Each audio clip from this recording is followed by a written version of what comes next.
ಗರಂ ಮಸಾಲ ಅಥವಾ ಸಬ್ಜಿ ಮಸಾಲ ಈ ರೀತಿಯಾಗಿ ಯಾವುದೇ ಮಸಾಲೆಯನ್ನು ಉಪಯೋಗಿಸಿ ತುಂಬ ಸಿಂಪಲ್ಲಾಗಿ ನಾನಿವತ್ತು ಆಲೂ ಬೀನ್ಸ್ ಕರಿಯನ್ನು ಮಾಡ್ತಾ ಇದ್ದೀನಿ. ಹಾಗಂತ ಟೇಸ್ಟಲ್ಲೇನು ಕಾಂಪ್ರಮೈಸ್ ಇರೋದಿಲ್ಲ. ಇದು ತುಂಬಾ ರುಚಿಯಾಗಿರುತ್ತೆ. ಮೊದಲು ಒಂದು ಫ್ರೈಯಿಂಗ್ ಪ್ಯಾನ್ಗೆ 2ರಿಂದ 3 ಟೇಬಲ್ ಸ್ಪೂನಷ್ಟು ಎಣ್ಣೆಯನ್ನು ಸೇರಿಸಿಕೊಂಡು ಎಣ್ಣೆ ಬಿಸಿ ಆದಮೇಲೆ 1 ಕಪ್ನಷ್ಟು ಆಲೂಗಡ್ಡೆಯನ್ನು ಈ ರೀತಿಯಾಗಿ ಕ್ಯೂಬ್ಸ್ ಶೇಪಲ್ಲಿ ಕಟ್ ಮಾಡಿ ಅದಕ್ಕೆ ಸೇರಿಸ್ಕೋಬೇಕಾಗುತ್ತೆ.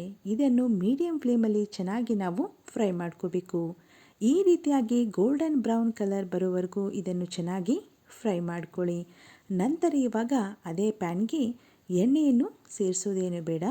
ಇದಕ್ಕೆ 1 ಕಪ್ನಷ್ಟು ಬೀನ್ಸನ್ನು ಈ ರೀತಿಯಾಗಿ ಸ್ವಲ್ಪ ಉದ್ದವಾಗಿ ಕತ್ತರಿಸಿ ಸೇರಿಸ್ಕೊಂಡು ಇದನ್ನು ಕೂಡ ಮೀಡಿಯಂ ಫ್ಲೇಮಲ್ಲಿ ಚೆನ್ನಾಗಿ ನಾವು ಫ್ರೈ ಮಾಡ್ಕೋಬೇಕು.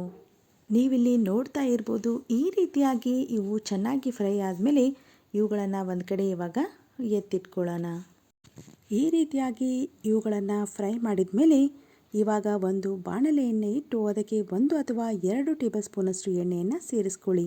ನಾನಿಲ್ಲಿ ಕೇವಲ 1 ಟೇಬಲ್ ಸ್ಪೂನಷ್ಟು ಎಣ್ಣೆಯನ್ನು ಸೇರಿಸ್ಕೋತಾ ಇದ್ದೀನಿ. ಏಕೆಂದರೆ ನಾವು ಆಲ್ರೆಡಿ 2 ತರಕಾರಿಗಳನ್ನು ಎಣ್ಣೆಯಲ್ಲಿ ಚೆನ್ನಾಗಿ ಫ್ರೈ ಮಾಡಿರೋದ್ರಿಂದ ಇದಕ್ಕೆ ಜಾಸ್ತಿ ಎಣ್ಣೆ ಬೇಕಾಗೋದಿಲ್ಲ. ನಂತರ ಇದಕ್ಕೆ ಅರ್ಧ ಟೀ ಸ್ಪೂನಷ್ಟು ಸಾಸಿವೆ ಹಾಗೆಯೇ ಸ್ವಲ್ಪ ಕರಿಬೇವಿನ ಎಲೆಯನ್ನು ಸೇರಿಸ್ಕೊಂಡು ನಂತರ ಇದಕ್ಕೆ 1 ಈರುಳ್ಳಿಯನ್ನು ಚಿಕ್ಕದಾಗಿ ಕತ್ತರಿಸಿ ಸೇರಿಸ್ಕೋಬೇಕು. ನಂತರ 2ರಿಂದ 3 ಹಸಿಮೆಣಸಿನಕಾಯಿಯನ್ನು ಕೂಡ ಚಿಕ್ಕದಾಗಿ ಕತ್ತರಿಸಿ ಸೇರಿಸ್ಕೊಂಡು ಈರುಳ್ಳಿ ಟ್ರಾನ್ಸ್ಪರೆಂಟ್ ಆಗುವವರೆಗೂ ಚೆನ್ನಾಗಿ ಇವುಗಳನ್ನು ಫ್ರೈ ಮಾಡ್ಕೊಳ್ಳಿ. ನಂತರ ಇದಕ್ಕೆ ಒಂದು ದೊಡ್ಡ ಟೊಮ್ಯಾಟೊವನ್ನು ಚಿಕ್ಕದಾಗಿ ಕತ್ತರಿಸಿ ಸೇರಿಸ್ಕೋಬೇಕಾಗುತ್ತೆ. ಟೊಮ್ಯಾಟೊವನ್ನು ಸೇರಿಸಿದ ಮೇಲೆ ಟೊಮ್ಯಾಟೊ ಸಂಪೂರ್ಣವಾಗಿ ಮೆತ್ತಗಾಗುವವರೆಗೂ ಇದನ್ನು ಚೆನ್ನಾಗಿ ನಾವು ಬೇಯಿಸ್ಕೋಬೇಕು. ಅದಕ್ಕೋಸ್ಕರ ಇದಕ್ಕೆ ಸ್ವಲ್ಪ ಉಪ್ಪನ್ನು ಸೇರಿಸ್ಕೋಬೇಕಾಗುತ್ತೆ.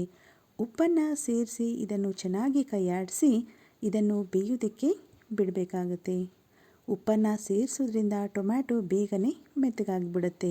ಈ ರೀತಿಯಾಗಿ ಚೆನ್ನಾಗಿ ಕೈಯಾಡಿಸಿದ ಮೇಲೆ ಒಂದು ಮುಚ್ಚಳವನ್ನು ಮುಚ್ಚಿ ಇದನ್ನು ಚೆನ್ನಾಗಿ ನಾವು ಬೇಯಿಸ್ಕೋಬೇಕು. ನೀವಿಲ್ಲಿ ನೋಡ್ತಾ ಇರ್ಬೋದು, ಟೊಮ್ಯಾಟೊ ಸಂಪೂರ್ಣವಾಗಿ ಮೆತ್ತಗಾಗಿದೆ.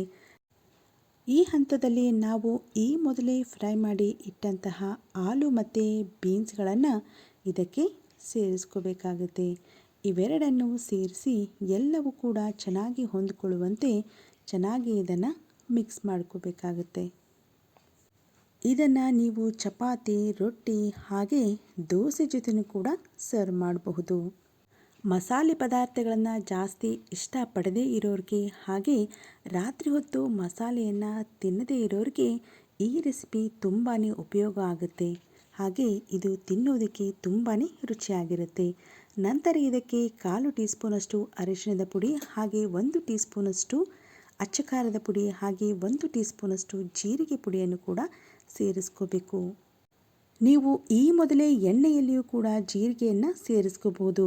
ಅಲ್ಲಿ ಜೀರಿಗೆಯನ್ನು ನೀವು ಸೇರಿಸಿದರೆ ಇಲ್ಲಿ ಜೀರಿಗೆ ಪುಡಿಯನ್ನು ಸೇರಿಸುವ ಅಗತ್ಯ ಇಲ್ಲ. ನಂತರ ಇದಕ್ಕೆ ಬೇಕಾಗುವಷ್ಟು ನೀರನ್ನು ಸೇರಿಸ್ಕೋಬೇಕಾಗುತ್ತೆ. ನಾನಿಲ್ಲಿ ಸರಿಸುಮಾರು ಅರ್ಧ ಗ್ಲಾಸಷ್ಟು ನೀರನ್ನು ಇದಕ್ಕೆ ಸೇರಿಸ್ಕೊಂಡಿದ್ದೀನಿ. ನೀರನ್ನು ಸೇರಿಸಿದ ಮೇಲೆ ಇದನ್ನು ಚೆನ್ನಾಗಿ ನಾವು ಮಿಕ್ಸ್ ಮಾಡ್ಕೋಬೇಕು. ನಿಮಗೆ ಎಷ್ಟು ಬೇಕೋ ಅಷ್ಟು ನೀರನ್ನು ಇದಕ್ಕೆ ಸೇರಿಸ್ಕೊಳ್ಳಿ. ಅದರ ಕನ್ಸಿಸ್ಟೆನ್ಸಿಯನ್ನು ನೋಡಿಕೊಂಡು ನೀವು ಇದಕ್ಕೆ ನೀರನ್ನು ಸೇರಿಸ್ಕೋಬೇಕಾಗುತ್ತೆ. ನಂತರ ಇದಕ್ಕೆ 3 ಟೀ ಸ್ಪೂನಷ್ಟು ಕಡಲೆ ಬೀಜದ ಪುಡಿ ಅಥವಾ ಶೇಂಗಾ ಪುಡಿಯನ್ನು ಸೇರಿಸ್ಕೋಬೇಕು. ನೀವಿಲ್ಲಿ ಬೇಕಾದರೆ 2 ಟೀ ಸ್ಪೂನಷ್ಟು ಕಡಲೆ ಬೀಜದ ಪುಡಿ ಹಾಗೆ 2 ಟೀ ಸ್ಪೂನಷ್ಟು ಎಳ್ಳಿನ ಪುಡಿಯನ್ನು ಕೂಡ ಸೇರಿಸ್ಕೋಬಹುದು. ನಂತರ ಇದಕ್ಕೆ 3 ಟೀ ಸ್ಪೂನಷ್ಟು ಹಸಿ ಕೊಬ್ಬರಿ ತುರಿಯನ್ನು ಕೂಡ ಸೇರಿಸ್ಕೊಳ್ಳಿ. ಈ ರೀತಿಯಾಗಿ ಇವೆರಡನ್ನು ಸೇರಿಸಿದ ಮೇಲೆ ಚೆನ್ನಾಗಿ ಒಂದ್ಸಲ ಇದನ್ನು ಮಿಕ್ಸ್ ಮಾಡ್ಕೋಬೇಕಾಗುತ್ತೆ. ಈ ರೀತಿ ಇದನ್ನು ಚೆನ್ನಾಗಿ ಮಿಕ್ಸ್ ಮಾಡಿದ ಮೇಲೆ ಇದಕ್ಕೆ ಅರ್ಧ ಟೀ ಸ್ಪೂನಷ್ಟು ಬೆಲ್ಲದ ಪುಡಿ ಅಥವಾ ಸಕ್ಕರೆಯನ್ನು ಕೂಡ ನೀವಿಲ್ಲಿ ಸೇರಿಸ್ಕೋಬಹುದು. ಈ ರೀತಿಯಾಗಿ ಬೆಲ್ಲವನ್ನು ಸ್ವಲ್ಪ ಸೇರಿಸೋದ್ರಿಂದ ಇದರ ರುಚಿ ಇನ್ನೂ ಚೆನ್ನಾಗಿ ಬರುತ್ತೆ. ನಂತರ ಇದಕ್ಕೆ ಒಂದು ಮುಚ್ಚಳವನ್ನು ಮುಚ್ಚಿ 2ರಿಂದ 3 ನಿಮಿಷ ಲೋ ಫ್ಲೇಮಲ್ಲಿ ಇದನ್ನು ಚೆನ್ನಾಗಿ ಬೇಯಿಸ್ಕೊಂಡ್ರೆ ಆಯಿತು. ರುಚಿಯಾದಂತಹ ಹಾಗೆ ಯಾವುದೇ ರೀತಿ ಮಸಾಲೆಯನ್ನು ಉಪಯೋಗಿಸದೆ ಮಾಡಿದಂತಹ ಆಲೂ ಬೀನ್ಸ್ ಕರಿ ರೆಡಿ. ನೀವಿದಕ್ಕೆ ಬೇಕಾದರೆ ಕೊನೆಯಲ್ಲಿ ಕೊತ್ತಂಬರಿ ಸೊಪ್ಪನ್ನು ಕೂಡ ಸೇರಿಸ್ಕೋಬಹುದು.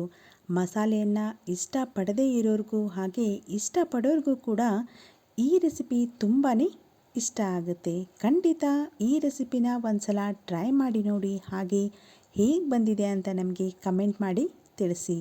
ನಾವು ಮಾಡೋ ರೆಸಿಪೀಸ್ ನಿಮಗೆ ಇಷ್ಟ ಆದರೆ, ಹಾಗೆ ಇನ್ನಷ್ಟು ಹೆಚ್ಚಿನ ರುಚಿಯಾದಂತಹ ರೆಸಿಪಿಗಳಿಗಾಗಿ ನಮ್ಮ ಚಾನಲ್ಗೆ ಸಬ್ಸ್ಕ್ರೈಬ್ ಮಾಡಿ. ಹಾಗೆ ಈ ವಿಡಿಯೋನ ನಿಮ್ಮ ಫ್ರೆಂಡ್ಸ್ ಆ್ಯಂಡ್ ಫ್ಯಾಮಿಲಿ ಮೆಂಬರ್ಸ್ಗೂ ಕೂಡ ಶೇರ್ ಮಾಡಿ. Thanks for watching.